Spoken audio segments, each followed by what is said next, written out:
So the teacher would take out the newspaper and read it. And it was the Daily Journal was the name of the paper when I lived in Elizabeth. And she read this story. And she's reading this story about this assault that happened.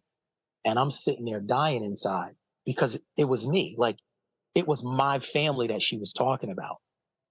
So one thing that I would say to teachers is to always have your feelers on, always have those soft eyes, so that you can recognize a difference in a student. Maybe a student is more withdrawn today. Maybe a student is more violent when he or she wasn't like that before. Just keep your eyes open, because you might be that one thing or that one person that breaks that cycle, that kind of that's outside of, if they deal with this kind of trauma at home, there's no one there to break it. That teacher, you may be that salvation, for that kid. This is the M Squared podcast featuring author Miranda Mathis. You will hear tips, tricks, and inspiration that will help you raise and educate little ones who are happy, safe, and kind. Enjoy the show. Hi there, I'm producer Sarah, and welcome back to the M Squared Books podcast with the one and only Miranda Mathis. How's it going, Miranda? How you doing? It is wonderful. How about you? I'm doing good. Excited for this interview we're going to have today. So today we have Ilyas. He's a law enforcement officer and father who's overcome a lot to be where he is in life. And he has some really important insight to share with parents, or as a parent of grown children himself, and from the perspective of law enforcement. I'm so interested to see what he has to say, to hear it, and we're excited to meet you. How are you doing? Excellent. I'm doing excellent. I'm so glad that I can be here to talk to you, ladies. And we're happy to have you. I know I am.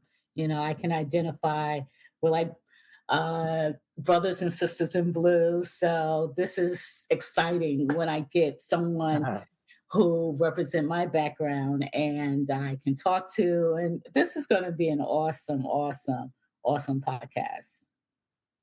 So at least tell us a little bit about you in about 30 seconds so everybody knows who you are and basically what you do.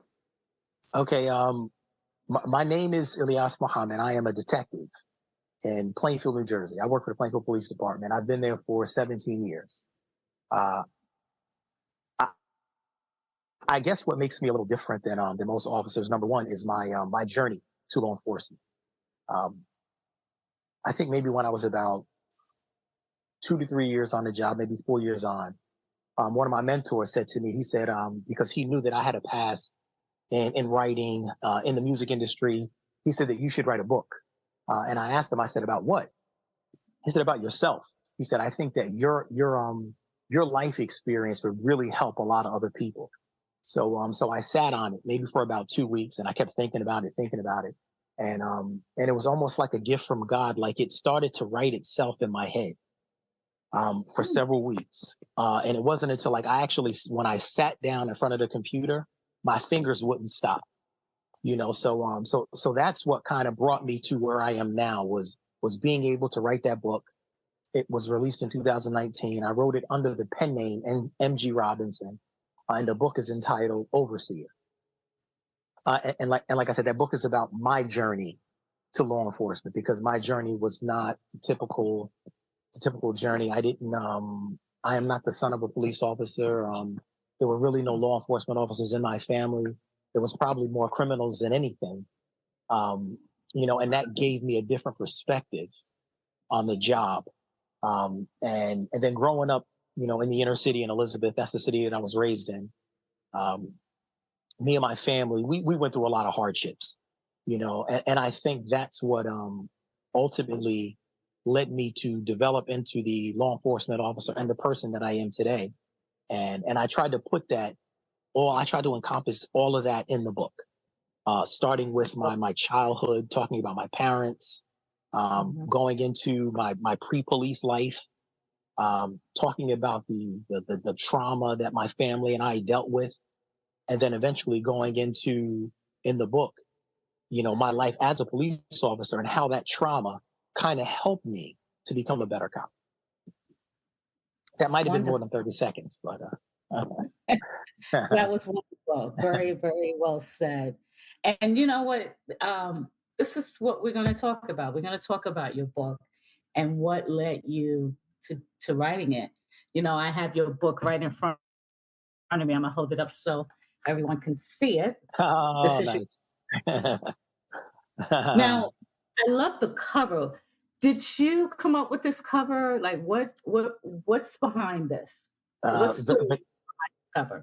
the cover, just talking about the cover, pulls on my heartstrings because you and I have had conversation, and I told you that I am a parent. I have three children. My Hmm. children are all adults now, 29, 27, and 25. My son, who's the oldest, he had just recently graduated from Seton Hall. He was a media arts major, broadcasting major, so he was into like video editing and all that kind of stuff. And so when I told my children that I was going to write a book, the first thing they said was like, "Wow, that's really cool."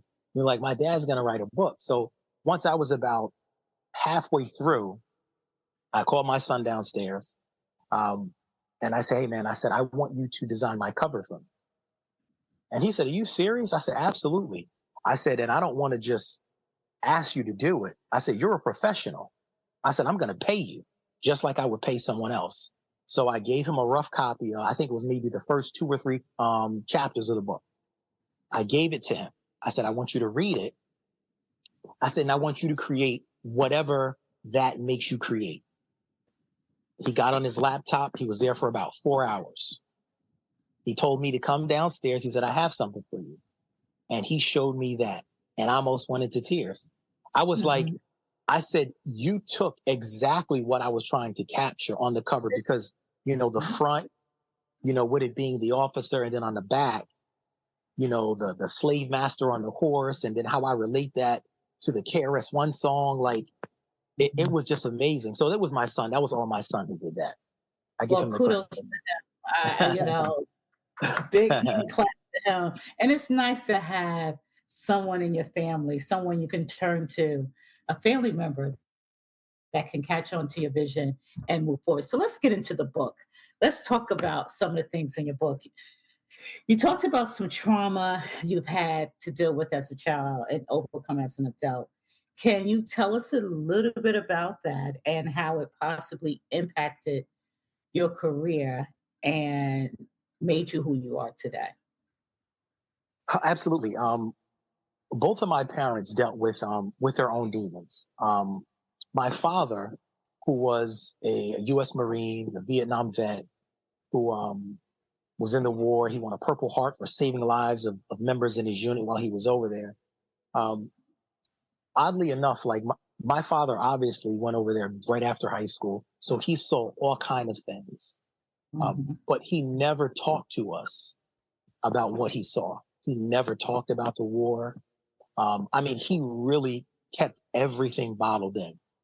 And I think because of one of the reasons, I think the fact that he did that, his escape was alcohol. So he became a very serious alcoholic. And that caused so many problems in our family. I think the alcohol was the reason why he wouldn't, even though this guy, he was like a genius. Like, he could speak more than one language. He could build a house with his hands. He was extremely talented, but he didn't want to do anything. It was almost as like his life was in a funk. And I think the things that were inside of him started to come out. So it started with the alcohol, and then he started to abuse my mother. We come from a big family, six children, two girls, four boys. So we would see this. You can imagine, like, I can remember like it was yesterday, being 8, 9 years old and falling to sleep, trying to fall asleep, hearing the screams of your mother. Knowing that your father, the person that you love, is the one that's harming your mother. So Mm. for many years we had to deal with this. Um, so of course that created trauma for my family. Um, I think for me, I took it a certain way. Like, I had siblings that they saw what my father did, And unconsciously, they started to do the same thing. I can remember as a teenager watching one of my brothers about to hit a girl, and me having to jump in, even though I was smaller than him. Um, so my father never told him to do that. But the fact that he saw this all the time, and my father, even though we feared him, he still was someone that we loved. For me, it moved me in a totally different direction. Like, I saw it, and I didn't have to say it with my mouth, but I made a vow to myself that I would never, ever put my hands on a woman. And not just would I not put my hands on a woman, once I became a police officer, domestic violence calls were some of the most, like, calls that we went on most of the time, the most common calls that we went on. And that was something that would really burn me up when I would go to a call and, you would get there and it would be children. It was almost like bringing me back in time. I can recall going to scenes where there's blood on the floor. The mother's in one room holding her face. The father's here. There's furniture knocked down. That's exactly what my house used to look like when I was a child. But it made me really appreciate the position that I had. Now I'm in a position to protect people. I'm in a Mm-hmm. position to stop something like that. I can remember a quick story. And this is one of the times, this is very early on in my career. It was me and my field training officer, because when you first become a cop, you get a FTO and they train you. It was a domestic violence call. Central Communications kept giving us the wrong address because there was a language barrier. So we went to 2 different houses. Finally, we find the right place. We get outside this door and we can hear. It's a sound that's hard to describe if you've never heard it, but the sound of a human body being slammed on the floor. Like we recognized it right away, and we could hear the screaming coming from the other side of the door. So we breached the door. We kicked the door. We come inside. There's a guy standing there over a woman who's bloody, and he's got a machete in his hand. Myself and my FTO didn't say a word to one another. We also did something that surprises most people. We didn't draw our guns. We just rushed this guy. We didn't say one word. We tackled this guy, get him on the ground, we cuff him. Detectives come, crime scene. We bring the guy inside. It wasn't until about an hour later, I'm sitting in the car by myself. And I went back to, I was like, that was my life.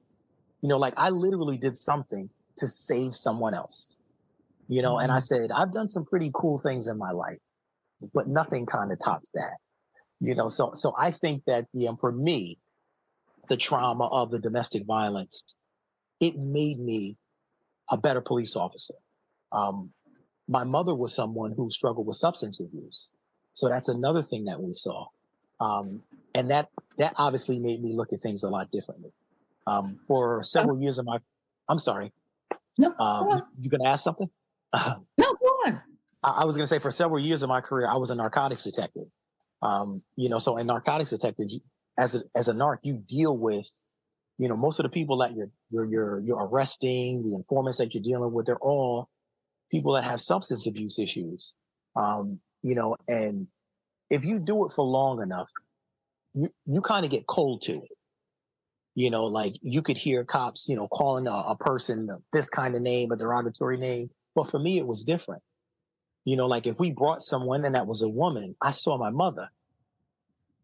So for me, the outlook on law enforcement was totally different for me. I think really that's what made me the officer and detective and investigator that I am today, was the trauma that I had yesterday. Because you find yourself, it's rewarding for you to help someone else. It's almost like you're giving back to, whether it's someone you know or you don't know. Yes. You can never erase your past, but your present, you could do something so wonderful that it just helps you get over your past and Yes. be able to face your past. Yes. So with domestic, and we know, we see it on TV, domestic violence and substance abuse and drugs plaguing our community. What are some of the important things people should know about it? Maybe is there something that you can suggest to someone who may be a victim or looking for a word of help? What should they do? You having undoubtedly gone through so much, what can you say to them? One of the most important things I would want people to know about domestic violence is that it doesn't just affect the two people that are involved. Say that there's a husband beating a wife. It doesn't stop there. It goes on. To if they have children, those children are traumatized. Those children may go on and have children, and now they're being traumatized. And it all started from that one or two incidents that happened between those two people. So if there's anything that I would want people to know is that it's bigger than you. It doesn't just affect you. You getting angry and reaching out to strike your wife or strike your husband. It does not just affect you. It affects everyone that sees it and that hears it. So, what would you suggest parents and teachers to do who not only want to avoid abusive situations for their children, but also want to look out for them as well as be there to help families around them that may be dealing with it? What would you suggest parents as well as teachers to do? I'll definitely talk about the teachers first because it's funny that you would say that because as soon as you said the word teacher, it brought back something that happened to me when I was young.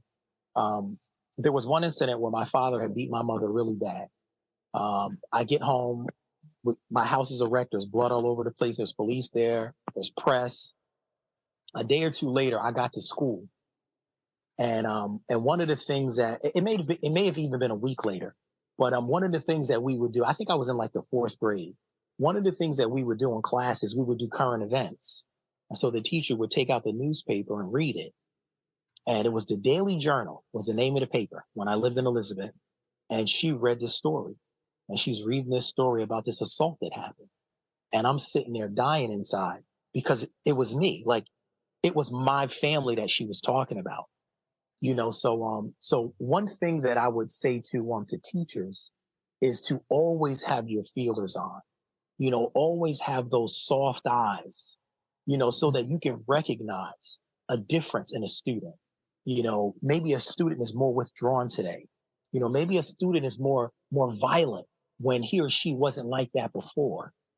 Just keep your eyes open because you might be that one thing or that one person that breaks that cycle, that kind of that's outside of, if they deal with this kind of trauma at home, there's no one there to break it.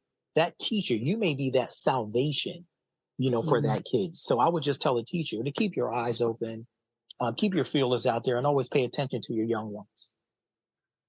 And also be the voice if they need you to be that voice, Hmm. because sometimes kids succumb to you because they don't know who can help them. So a Yes. lot of times they can't go to their parents or their siblings, so they're going to bring it to school. They're going to come. Yes. They're going to tell their friends. They're going to tell the teachers. So that those were very very good points that you brought out. But what are some common situations you have seen where children are in danger, and do you have any tips for parents and teachers to help avoid those situations? And can you share some stories or maybe specific scenarios you had to deal with as a parent as well as a law enforcement officer? Number one, I would definitely say it's technology. Um, Children with cell phones, children with iPads, like they can reach out and virtually touch someone in another country. And the sad thing is that, or the scary thing is that same person can do the same to them. I would say for parents, you have to really monitor what your kids do. If you're a parent where you're not too tech savvy, you need to learn those things. You need to understand what your child is messing with. If they're trying to hide something and you're not tech savvy, it's very easy for them to confuse you. You may get suspicious. You ask them a question and they can say, "Oh no, mom, this is just whatever." And if you're not tech savvy, you'll believe it and they'll go on communicating with someone. I remember one case where a young girl was, I think she was about 12 or 13 years old. and there was an adult that had reached out to her. I don't remember exactly how the connection was made, but it was through the phone. And this person had convinced this young girl to go in places and take pictures of herself and so forth and so on. You know, but in this case, the parents were kind of distant from the child. You know, so the advice that I would give to a parent is to, number one, communicate with your children. And I'm never the person that just spews advice that I don't use myself. You know, like I said, I have 3 children. My kids went to school in Plainfield. You know, some of the families of the houses that we did raids on, their children went to school with my children. I would say pay attention to your children, listen to them, and make them understand that they can trust you. That they can trust you. I tell my kids all the time, I say, I don't care what you do in this world. It's going to be me and you against the world. We'll figure it out. You know, we'll figure it out. So, what are your thoughts on sleepovers and parties where kids are at someone else's house? Do you have any safety tips or ideas for parents that want their kids to have fun, but not put them in a dangerous situation or situations with the household? Okay, so for me, you know, obviously I had come across that myself with my children. And us personally, we never allowed our children to sleep over someone's house. We never did. You know, maybe it's partly because of, you know, my job. I really knew exactly what was out there. I knew some of the horrible things that people were doing to children. You know, me personally, I always tried to educate my children. Like I would come home and we would sit at dinner, and this is when my kids were little. We would talk about my job. You know, I would tell them different things that I did, or, you know, I chased this person, or this person did this to that person, because I didn't want my children to walk around oblivious to what was going on. But if someone feels like, you know, they can't say no to their child, and oh, my kid really wants to sleep over with this person, the advice that I would give them is number one, and this is something else that I would do with my children. If my son or my daughter came home and said, "Hey, my friend, whoever wants to come over the house," I would say, "Who are they? Have I ever met them before? Have I ever met their parents? Like, I need to know their parents. I need to know what their parents do before you can even come to my house, let alone go to someone else's house." I'm really serious and hard when it comes to that. You know, like letting your child go sleep to someone else's house, because you don't know exactly what goes on in that house. You know, you may not know who visits that house. You may not know, the household may not have the same moral background that your family has, you know, and they may allow your children to do something that you would never do. That's another reason why we never did it. Real quick, if I have time, I want to share a quick story with you. So let's just say there's a scenario, right? There's a parent, and, you know, they have a child, and the child has friends, and then the child says, "Hey, I want my friend to come over." This parent doesn't know much about that friend. They allow the friend to come over the house. This house that they're at, it's a well-off family, so they have very nice things in their home. This guest looks around the house, sees all of these things that this person has. After a night, "Okay, guys, have a good evening," and they leave. A few hours later, several masked men force their way into that house and tie everyone up and try to rob them. Like, these are things that actually happen in the world that we live in. I am not one of those people that try to shield things.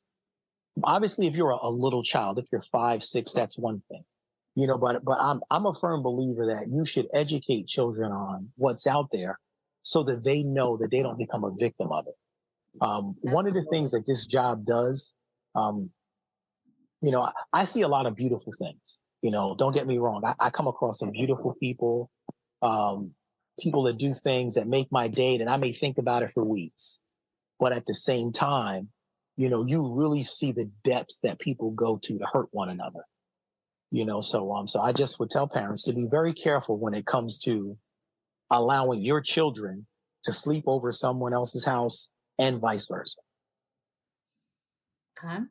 Can you share some ideas for how parents and teachers can educate little ones about common dangerous situations in a way that doesn't scare them, but allows them to be able to develop situational awareness and safe habits?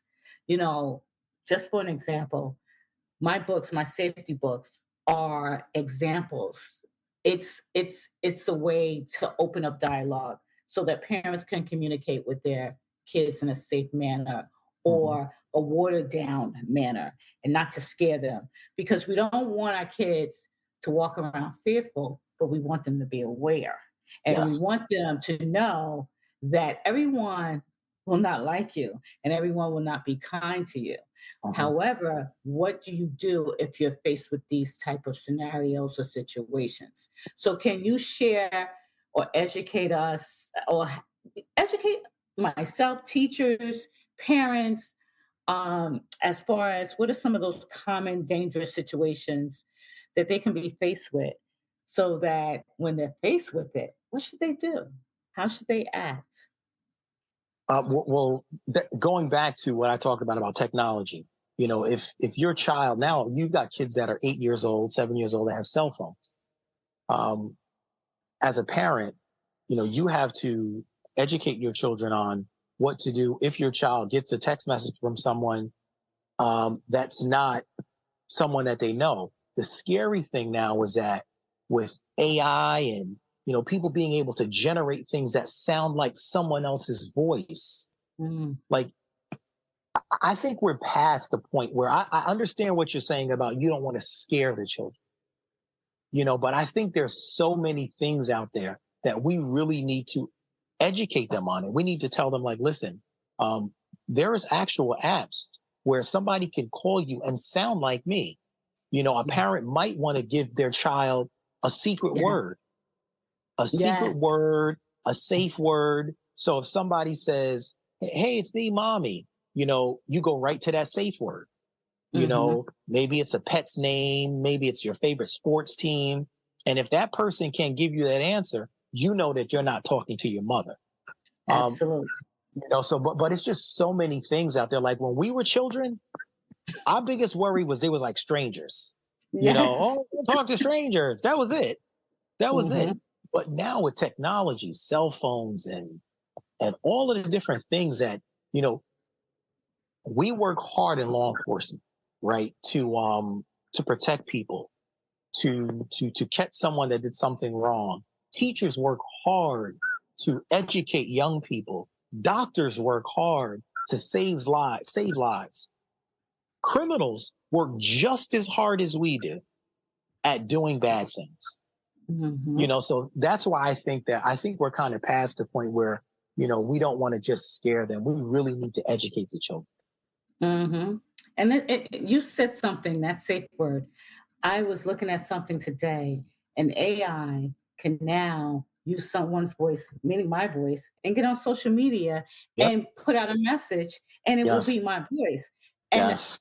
when I read that, I said, wow, people who want to talk to kids online doing gaming devices, what do Yes. you think they're going to A do? kid's They're going to voice. A kid's they're voice. gonna sound, Yes. yes, like their friends. Hey, this is Robert.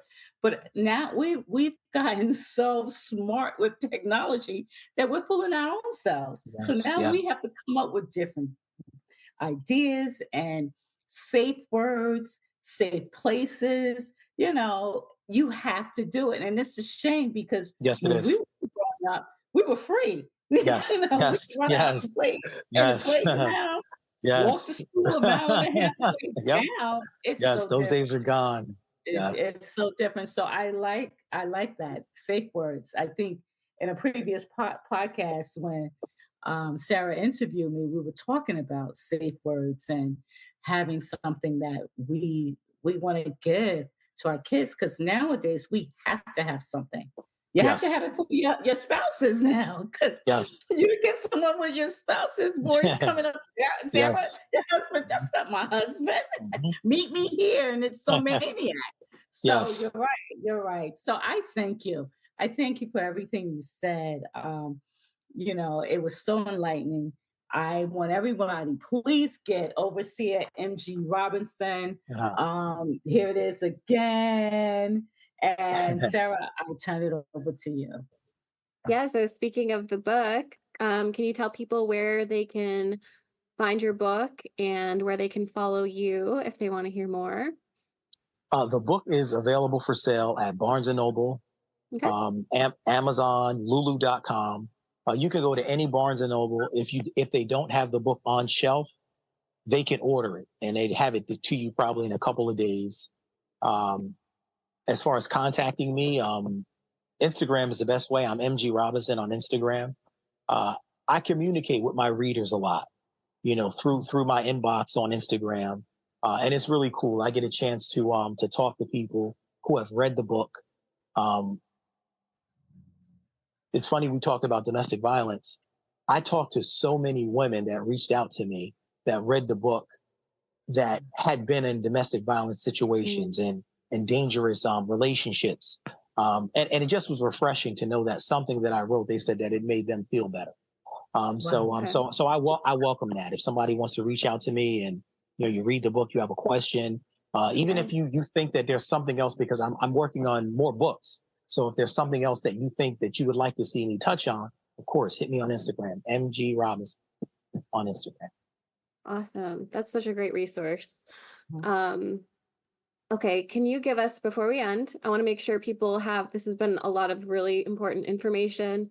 Some of it a little bit, disturbing, but it's so important as we know, it's good to like care enough about kids to share the hard stuff, and share what's going to help keep them safe ultimately. So what would you say? Can you give us a couple like action items that people can, tangible things people can do this week, whether it's a teacher in their classroom trying to, sense what's going on in kids' homes and how they can help them in domestic abuse situations, or if it's parents who are trying to just keep their kids safer and put them in better environments or teach them about this stuff. What are some things some teachers and parents can do this week to start, making their kids a little bit safer?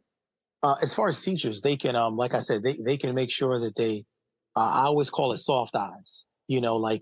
Soft eyes, you don't lock in on one thing, you see everything in the room. Mhm. Take notice to every one of your students. Pay attention to if there's a difference in that student.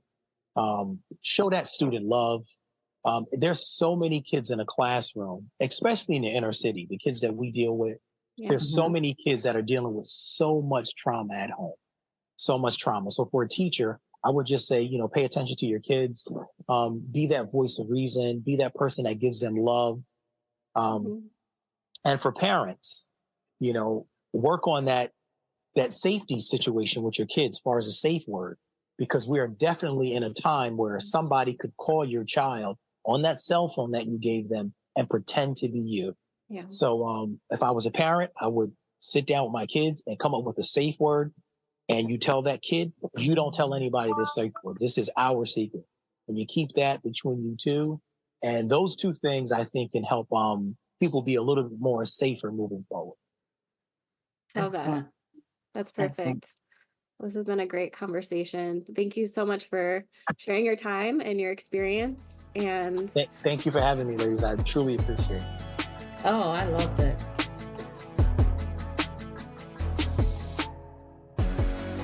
thanks for listening.